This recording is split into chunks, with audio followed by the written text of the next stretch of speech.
So hello students, welcome to this channel. তো ম্যাকআউটে যারা এখন স্টুডেন্টস আছো, তোমরা কোনো না কোনো কলেজে বিটেক, বিবিএ, বিসিএ বা মাস্টার্স কিছু নিয়ে হোক একটা পড়াশোনা করছো।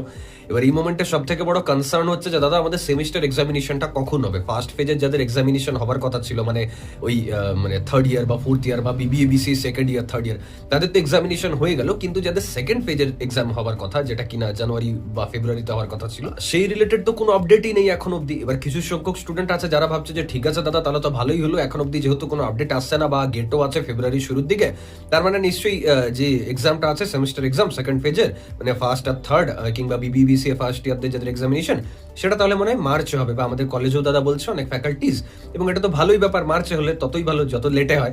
কিন্তু তোমরা একটা ব্যাপার বুঝতে পারছো না এখানে, যে যেটা আইডিয়াল টাইমিং, যেটা প্রতি বছরই হয়, সেমিস্টার যদি আগে হয় তাহলে সেটা তোমাদের জন্য অ্যাডভান্টেজিয়াস। এরকম তো নয় যে এই একটা সেমিস্টার এক্সাম দিয়ে দিলেই তোমাদের 4 বছরের ইঞ্জিনিয়ারিংটা শেষ হয়ে যাবে বা 3 বছরের বিবিএ বা 3 বছরের বিসিএ শেষ হয়ে যাবে। যদি এটা ডিলেতে হয় তাহলে এরপর ইভেন্ট সেমিস্টারটায় তুমি বেশি টাইম পাবে না। অড সেমিস্টারটা শুরুর এক্সাম, অলরেডি তুমি অনেকটা টাইম পেয়ে গেছো। এবার এখন যে টাইমটা পাচ্ছ সেটা এক্সট্রা। এই টাইমটা যদি পের হয়ে যায়, এবার ইভেন্ট সেমিস্টারে তো তোমার কাছে বেশি টাইম থাকবে না, কারণ ওই টাইমে হলিডেও নেই।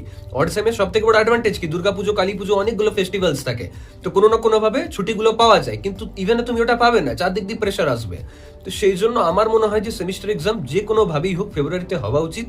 বাকি তোমাদের কার কি অপিনিয়ন, কলেজে কি আপডেট দিয়েছে না দিয়েছে, যে কবে নাগাদ সেমিস্টার এক্সামিনেশন হতে পারে, সেটা তোমরা কমেন্ট করে জানাও। আর পড়াশোনাটা কিন্তু চালিয়ে যাও, পড়াশোনা কন্টিনিউ রাখো, কারণ যাই হয়ে যাক স্ট্যান্ডার্ড কপি চেকিং হবে এবং তার সাথে সাথে যথেষ্ট টাফ কোশ্চেন ফ্রেমিং কিন্তু হবে, যেহেতু এত ডিলেতে এক্সামিনেশন হচ্ছে। So be prepared. তোমাদের জন্য সৌরভ চক্রবর্তী যে প্লে স্টোরে অ্যাপ আছে, সেখানে কন্টেন্ট অলরেডি দেওয়া আছে, পড়ো ভালোভাবে, ডেফিনেটলি এক্সাম ভালো হবে। Thank you.